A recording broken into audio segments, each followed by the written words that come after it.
In this video, I'll be going through the YTSS Prelim 2022. I will cover only question 1 in this video. So I begin the paper with an easy question. So for part 1A, most of you got it correctly.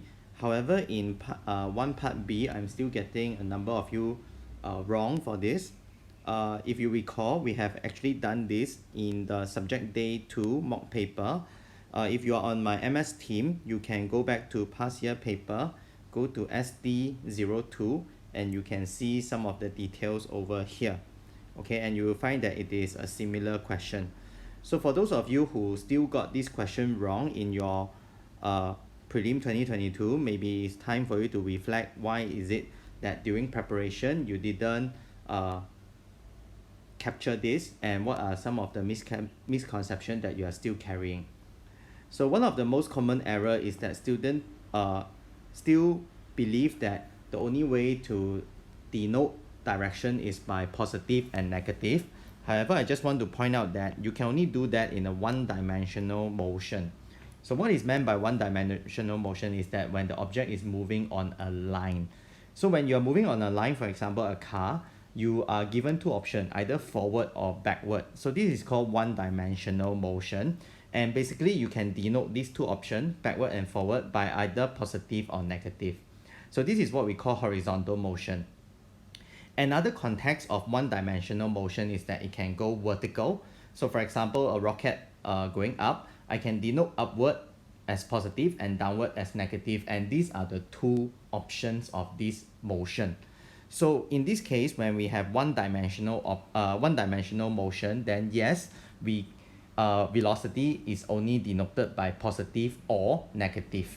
However, when you are given this context whereby the cabin is moving in a circular motion, it is actually a two-dimensional motion. So for example, here I have a diagram of two-dimensional motion. So for example, I have this object over here that is going in a circular path. So once you have a circular path, basically you are moving on a plane. In mathematics, we call this the XY plane. So when you're moving in the XY plane, right, you actually got four options: up, down, left, and right. And as such, you cannot use plus and minus to denote your direction, because plus and minus are just two options. But when you are moving on a plane, you have four options, right? Up, down, left, and right. Yeah, and with different combination of up, down, or different combination of up, left, or up, right, you can move diagonally and slanted. So for example, in our case, we have a Singapore Flyer moving on a vertical plane, XY, like standing up like that. So when we have a motion that is two-dimensional, right, our velocity factor need to take on a new form of mathematics that you will only learn in JC. And this new form of mathematics is actually called the polar coordinate. So in a polar coordinate, right, any factor, for example, your velocity factor, will be divided into two components, just like your XY coordinate, but in this case, we will have its magnitude component and its direction component. So this directional component, right, is trying to tell you this particular factor. So for example, it is moving at a certain angle. So it need not be up, down, left, or right. It can move diagonally also. So for example, this theta can be like 45 degrees. So for example, if I have this vector called V, and it has 40, 20, basically it means that this particular factor will be moving at a magnitude of 40 meters per second and at an angle that is 20 degrees C from the horizontal. So by using this pair of polar coordinate, you can actually describe a vector in a two-dimensional plane. However, this entire system called polar coordinate is not covered in your secondary syllabus. So we do not expect you to be able to describe to me a velocity vector in polar coordinate. But you should know that a velocity vector can be described, right, in terms of magnitude and in terms of direction in words. So I don't need the mathematic representation, but I need you to be aware and be able to describe a vector by its magnitude and its direction separately. So how do I test that whether you are aware or whether you have this skill to describe a vector in words or not? Is by asking you this question. So from the context of this question, you can see that I'm telling you that the speed is constant. So with this green color highlight, right, I am trying to check whether you are aware that you can say that the magnitude of the velocity vector is constant, right? Because you are moving at constant speed, meaning that the magnitude of the velocity is constant. And at the same time, I'm telling you that it is continuously moving in a circular path. So with this yellow highlighted information, I would expect you to be able to tell me that the direction of the velocity vector is going to change constantly because it is always moving at an angle. So for example, what do I mean by this? So if you have an object moving on a circular path, how do I know which direction will the velocity vector point at? You need to know that if it is moving on a curved path, then the velocity, then its direction is denoted by the tangent to the circular path. So for example, at this point number 1, I will have a direction that goes 90 degree, right, or vertically. And as it moves to a different position, right, its direction will change and the direction will always follow the tangent to the curve. So if I go and do this throughout this merry-go-round, you can see that the direction of my velocity vector will keep changing because this direction will follow the tangent of the curved surface like this.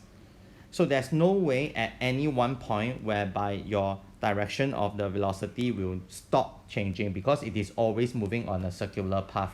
And on any circular path, the tangent will always be changing, right? If you recall, the gradient of a curve is always changing, right? It is not constant. So it is the same concept. So in this question, I'm testing you on this concept, whether you are aware that a vector can be described separately as its magnitude and as its direction. Number 2, whether you are aware that the direction of a vector is actually following the tangent of a circular path. So there are 2 things that I'm testing you here. So at this point, if you got this question wrong, I hope you have written down what I have said just now. What are the 2 learning points? So I will give you some time to write it down. Or you can pause the video. Yep. Then next, in part 2, most of you got it correct, but I just want to point out at this point that there are 2 types of velocity. So for example, in your part 1, when I'm asking you to describe the velocity here, I'm actually referring to the instantaneous velocity. So when you are talking about the instantaneous velocity, right, it will not be 0 simply because it has returned to its original position. This is wrong, okay? Because even when it returned to its original position, so for example, you started at here S and you end at S again, the thing is that the object is still moving at constant speed. So there's no way you will have V, magnitude of V being 0 because the speed is constant, right? So when you have instantaneous velocity in a 2-dimensional motion that is continuous, you will not get V equals to 0 even if it reaches its maximum height, because when it reaches the maximum height, right, the speed is still constant. So you are still going to get some magnitude for this velocity vector at maximum height when it is moving in a 2-dimensional motion. Yeah. So the idea of V equals to 0 at the point where it changed direction can only be applied to 1-dimensional motion, right? But how about the next question whereby I'm telling you that the average velocity becomes 0? So you need to be very mindful that I'm talking about average velocity, because when we are applying the formula, your average velocity, we are actually looking at the total displacement. And because of that, when you have an object that ends its motion at where it starts, you can have a situation whereby the total displacement is 0. So when that happens, then you will have your average velocity being 0. And it is because of this, very seldom we will look at average velocity because it will give you a very weird kind of reading, right? For example, even though when my object is spinning at constant speed, I could have average velocity equals to 0, which is not only misleading, but it carries very little information, right? So this is all for question 1. Let me recap on some of the learning points. Number 1, you need to be able to describe your vector in terms of magnitude and direction separately. You need to be aware that in two-dimensional motion, your direction will no longer be denoted by plus or minus. You also need to know that in a two-dimensional motion, that the direction of the vector is given by the tangent of the circular path. So maybe I write it here. You also need to know that in a two-dimensional motion, that v equals to 0 need not be indicating a turning point. It also that when the object returns to its original position in a two-dimensional motion, the instantaneous velocity need not be 0, right? When we are looking at instantaneous velocity, and if we want to know whether the magnitude has become 0, we need to look at its speed. So the idea of v equals to 0, meaning that it is at maximum height or turning point, this thing only applies to one-dimensional motion, okay? And remember that there is a difference between average velocity versus instantaneous velocity. Okay, if you still have questions, you can leave it in the comment of YouTube, or you can give me a WhatsApp message. Okay, in order to keep my channel running, I need to remind you to subscribe and like the video. If not,